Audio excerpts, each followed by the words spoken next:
Hey, welcome back, guys. Styling Radio. As promised, we got the wild man, the bad boy himself, Dennis Anderson, in the house. How you doing, Dennis? I'm doing good, man. How you guys doing? We're Oh, doing great. How are you? Hey, I'm hanging in there. All I can say is I'm still playing trucks anyway. yeah, for a retired awesome. guy. Yeah, that's right. Well, I was retired for a little while. Then now I call myself semi-retired. Dennis, you're never going to retire. That's the problem. I mean, that's just it. No, I know it. I always look and try to figure out and plan the end game, and there really is no end game. It's just, we just keep going and going until, whatever stops us, stops us. Yeah, well, you've driven through walls, buses, all kinds of stuff, and nothing stopped you so far. So, Yeah. Well, I'm not that tough. I'm just that lucky. yeah, well, you got a lot of, you're like a cat. You got more than 9 lives, that's for sure. That's always a good thing. So since you're semi-retired, what have you been doing nowadays? Because you're not racing as much, are you? No, I'm not. I'm touring around right now with the 2X Live Monster Tour, Mm-hmm. which is Jimmy Cretin. Jimmy Cretin. Yeah, Jimmy.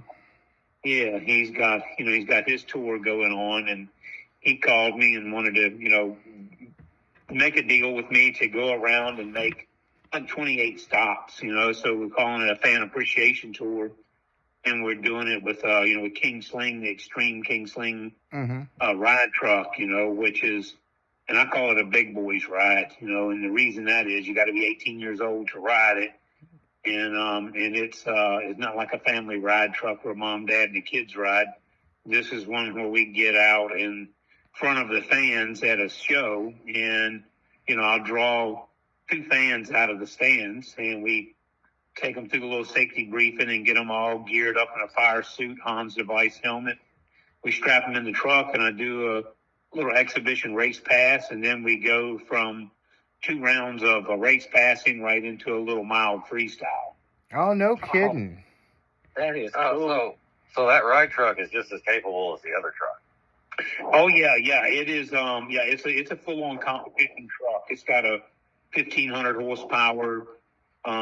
Big block Chevrolet in it. Same motor that we run in all the digger trucks, the Monster Jam trucks, and the wheelbase. The only thing that's different on it is the wheelbase is about a foot longer than our competition trucks, but it's built the same way. It's sturdy, it's heavy, and it's very durable. Wow, that is something crazy that a fan can just go to one of these events and get picked out of the crowd. Yeah, well, and what they do is they buy like a raffle ticket. So, when I first started it, I ran it 2 seasons to where, you went online and you booked a ride, and it was like $859 a seat. And some people would ooh and ah at it, but there was a bunch of people, I had 385 people that came to the compound and rode. And I always said when I built this thing, this was my last retirement trick that I was going to do. And I didn't want to really travel anymore. And after I did it for 2 seasons, one of my fans, I've been to all over the United States, and I've been to everybody's city around. It was a super fan. So if there was a super fan out there that wanted to do it, I wanted them to come to my house, come to my compound, and they don't have to watch me. They get in the truck and ride with me. So, we had a really cool track built, and I had it figured out. I had this one jump that was so awesome, it was a tabletop.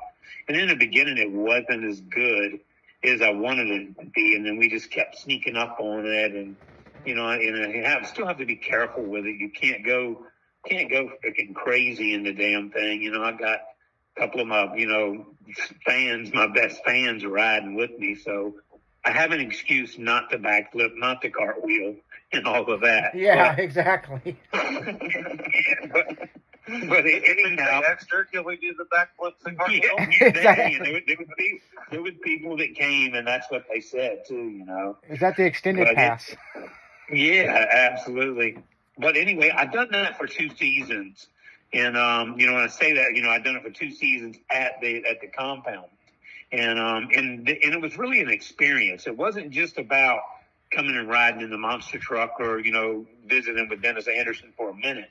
This was one-on-one for over a half a day's experience. And I like the way that I did it because I had 8 people. So I had 4 in the morning session and 4 in the afternoon session. And I ran it a day on and a day off, a day on, day off. So it wasn't too much for me, for the truck or the crew. But, lo and behold, it was a little more than we bargained for when it came down to the duties of, keeping up the track. And of course, the first season I started, we have one of the biggest droughts in North Carolina we've had in a long time. So I have I've got water trucks, so we're putting over, 16 to 20,000 gallons of water on the track a day. So I'm running these water trucks to keep the dust down, and it took a lot to do it. It took 5 people, to run the operations. I had crew guys there, and when we first started out, we had a couple little bugs in the truck, ringing input shafts, stuff like that. So it was like the real deal. We come rolling in the field, and something, the input shaft will break. We come out with a loader, hook to it, drag it over to the pit. They change the transmission out, and we take out and go again, So yeah, and you're telling these guys, welcome to monster trucks, man. This is how it works. Yeah, absolutely. This is the full experience, But yeah, and then they, and of course I had the diner there, so they would eat at the diner, and they'd come to a trophy room, and it was places VIP that just anybody who walked in the front door of Digger's Dungeon didn't get to do. The backdoor experience these people, got in. Anyhow, one thing led to another, and I got to where I didn't want to run it in the summertime. It's too hot. And I was like, man, if I'm going to ride anybody in anything, I want to be in my boat. Yeah, not the freaking monster truck with with fire suits on, roasting in there. Yeah, because you've been in the boats for a while. Yeah, and they're not, and I don't have any performance boats. My boats are like excursion boats. I go crab pot buoy hunting, meaning we have, the creek up sounds full of crab pots. Crab pots get ripped off of these crab pots by either boats hitting them or storms or whatever, and they wash up in the marshes, and some of them have been there 2 or 3 years, and we just putt around the edges of the marshes, and I collect these buoys, but these are big old flat bottom boats. They're like island excursion boats, and that's what I have. And it's not any kind of a really throw down Baja badass cool boats. Yeah, it's more for cruising around.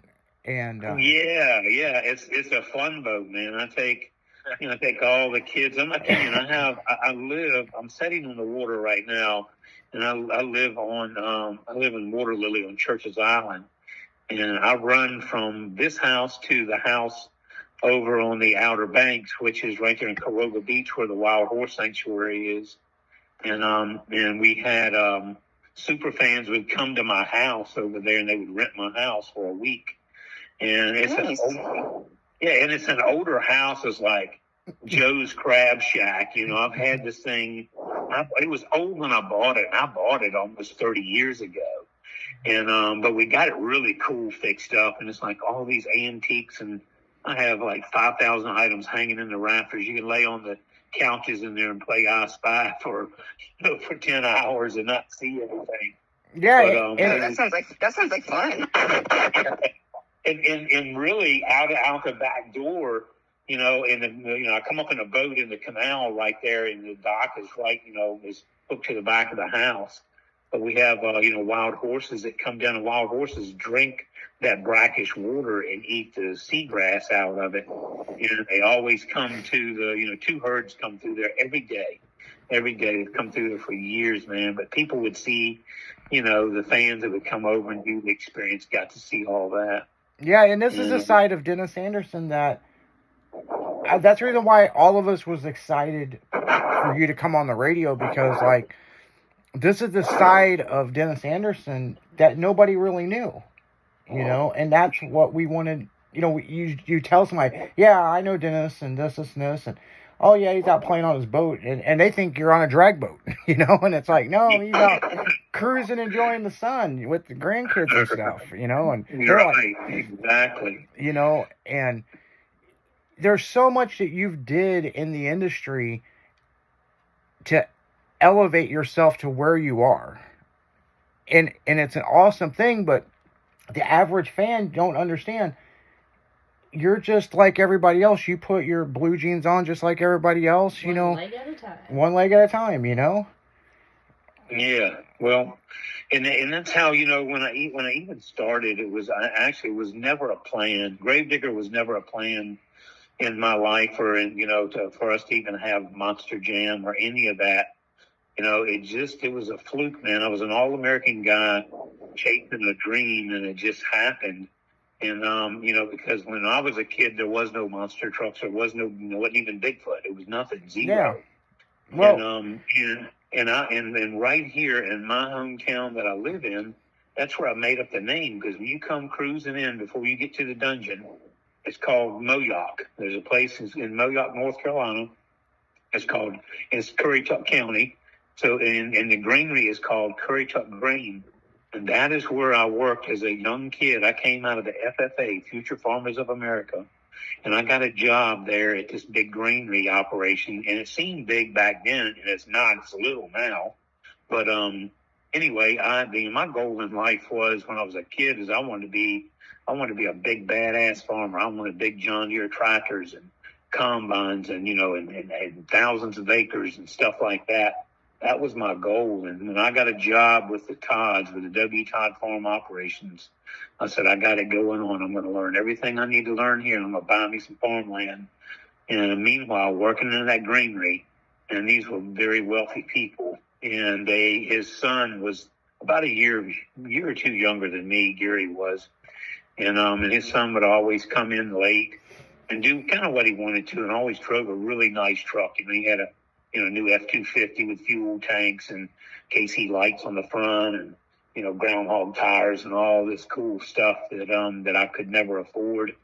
And he would always come in. He was kind of cocky, and he came in one morning. He was coming there, started running his mouth about my old truck, old piece of shit that I was working on, is what he said, in front of a bunch of her peers that I was working with. And I was a sower. I was sowing bags of corn. There were 100-pound bags of burlap corn for feed corn. And anyway, he come in there running his mouth one morning, talking about my junky old truck, and I almost had this thing ready. Just had a couple little things to do to it.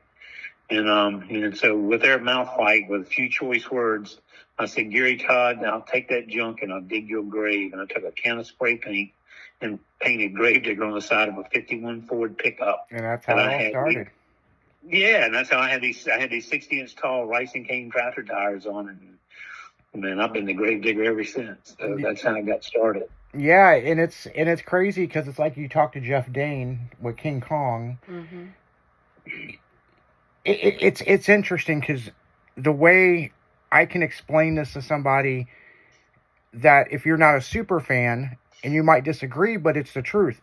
Look at the van community. They were all hanging out and going to car shows and doing their vans.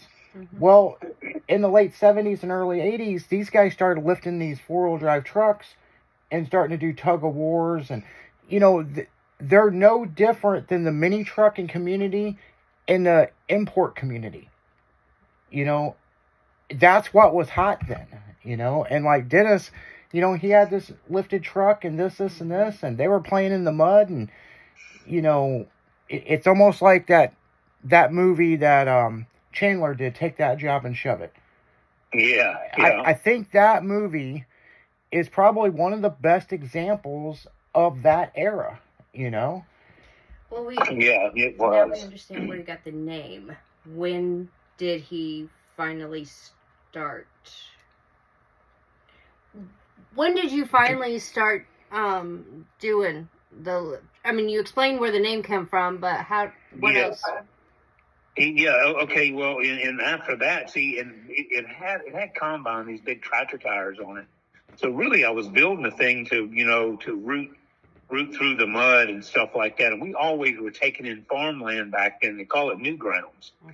And when I wasn't working in the granary, I ran a huge dozer taking in all this farmland, stumping and putting it in windrows. And I'd go out and make these mud holes, dig these pits with that dozer. And so on some of the weekends that we would get off at nights, we'd go back in these, places close to the edge of the swamp that water could come in them.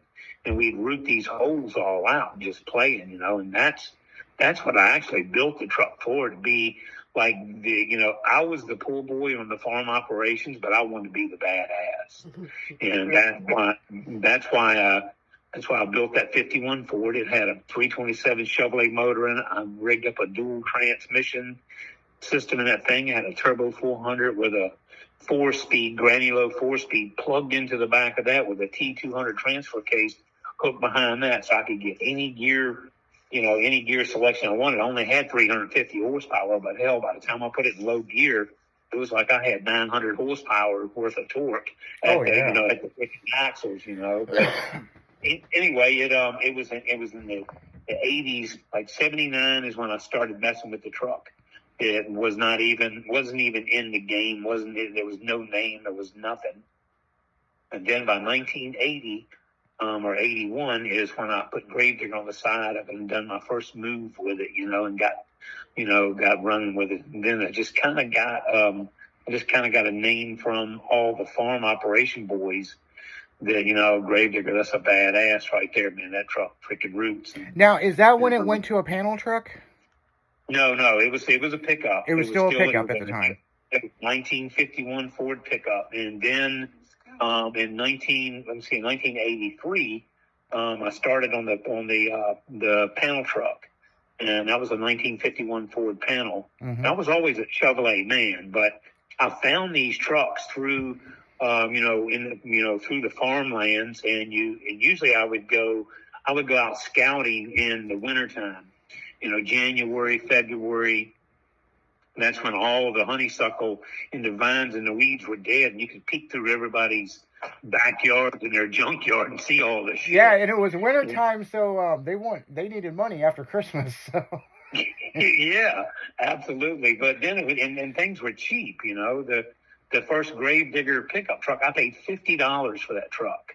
$50, and the floorboard was rusted out of it, and I still have it. I've got it in my little rust in peace museum. And the panel truck, I paid $75 for the first Ford, 51 Ford, the truck better known as Grandma now. I paid $75 for that truck, and I bought it from Sunbury, North Carolina, riding down the roads like I was telling you guys, peeping through everybody's backyards and their old shelters. And this old man, when I went riding by his place, I went creeping by, checking it out. He had like 3 or 4 vehicles back in the woods. And I was like, damn, look, there's a panel truck, man. I had my brother-in-law with me. So I back up and I pulled in the driveway, and I was always brave. I'd go up and knock on the door and ask people, and my brother-in-law, Jack, he was like, but don't go up there and mess with them. How do you know they're home? And blah, blah, blah, blah. I'm like, shut up, dude. If they're not home, then we leave, Yeah, you got to find out. Yeah, I'd go up there and knock on the door, and this guy, kind of a big, tall, old guy, and I was like, oh, shit, he does look grumpy as hell. But he was a freaking sweetheart, man. I talked to him, and I said, hey, I was just wondering, I could see some of your vehicles sitting in the woods back here. If you were interested in selling them. And he goes, well, what would you be interested in? I said, I'd be interested in an old panel truck right there. So then he tells me a story, He's retired from painting. He was like 78 years old, something like that. He said he's retired from painting, and that was his paint truck. So and it had an old homemade ladder rack on the top of it. And he said he was interested in selling it. So I went out there and looked at it, and I oohed and awed, and like, oh man, I love this thing. Look at it. And I popped the back doors open, and it had about 10 different colors of paint spilt on the wooden floor in the back of it, And so I made a deal with him, and I was broke as shit. I mean, it was like, I'm not kidding you, I was making, $125 a week. And, for him to even pop off and say $75, I had to, pump the brakes for just a minute. I said, okay, I'm going to come back and I'll get it next week. So I went to farm operations and I borrowed the money to to go back and pay the guy because I couldn't buy the truck, keep the lights on and groceries on the table. Yeah. So without borrowing money, but I went back and bolted some tires on this thing, because they were all flat. And I rigged up this old tow bar out of 2 pieces of angle iron and put it behind a 1965 Chevrolet pickup truck that I was driving, 3-speed on the column, and it had farm use on it. Never was inspected, never had insurance, never had tags on it. It just had farm use tags on the back of it, and I could legally do that back then. Yeah, and it's funny that you say that because our drift car that was at PRI, it's got Derek, what's the license plates on it? Agricultural? Yeah, Like, it sure does. I'm like, there's nothing agricultural about a drift car, but he's got Aggie plates on it. That is awesome, man. So, Yeah. so you get the truck home, and then that's when you start building it. Yep, that's when I started building. And I went, I drug the thing home, that old homemade tow bar, and I'd seen my dad do that out of angle. And I had a cutting torch with me, too, because I couldn't get the freaking the front bumper off of it. The bolts were so rusty and crap on it. And I pulled it out of the woods enough so I could, torch the front bumper bolts off. And I didn't want to tear up anything on it, The truck was in awesome shape. It was rusty and all of that. And this was before all the, the rat rod patina stuff was really, was really hitting the market, like it is now. But anyway, I drugged the thing home, and I still had Gravedigger, the red primer, running. And I just did local, mud bogs within like 75 miles. Hell, we didn't hardly have any of them. We only had 2 of them. It was Bodacious and Morgan's Corner back in the day. Yeah. And I was king of those holes, with that truck. But anyway, the old panel truck, I worked on it, and it took me about a year and a half. About a year and a half to build that. Yeah, it took me a year and a half, and I've got an old Federal snowplow chassis and these big ass Federal goofy damn axles that were, kind of a one-off. They were hard to find if you ever broke anything, which I didn't break anything in them for the longest time because I didn't have enough power to break anything, And then once I started getting, blower motors and enough power, and I was like, oh shit, it broke an axle, Then, yeah, we broke this. Yeah. What broke? Yeah. What we break next? Yeah, and where do you get that at? You have to go to freaking Oshkosh, Wisconsin or something. Yeah. So when you guys did the first one, how long was it before the mural and all that was painted on the side? It was in 1984. 1984, we started putting the mural on the side of it, and I debuted it. It was blue and gray, because the panel truck was blue and gray because of the farm operations that I work for. All of the grain trucks, all of our trucks were blue and gray. Mm-hmm. So from the shop, I just comma-shawled a little bit of paint here and a little bit of paint there, Yeah. and painted that truck. And and then you did it one piece at a time, like Johnny Cash. Yeah, hell yeah. And I had an old L88 427 motor in the back of it, and it was with a single carburetor. I had a 1050 Dominator, a Holly carburetor on it. And then, later I went to the single Predator, and then I went 2 Predators and nitrous, and I tried everything on it. But anyway, that was my pride and joy. And it was the legendary blue and gray. Now, were you crushing cars with that? Well, actually, we got to go to a commercial break, and that's a good question because we're going to talk about that right after this commercial break about Dennis crushing a car for the first time. So we'll be right back to Stylin' Radio.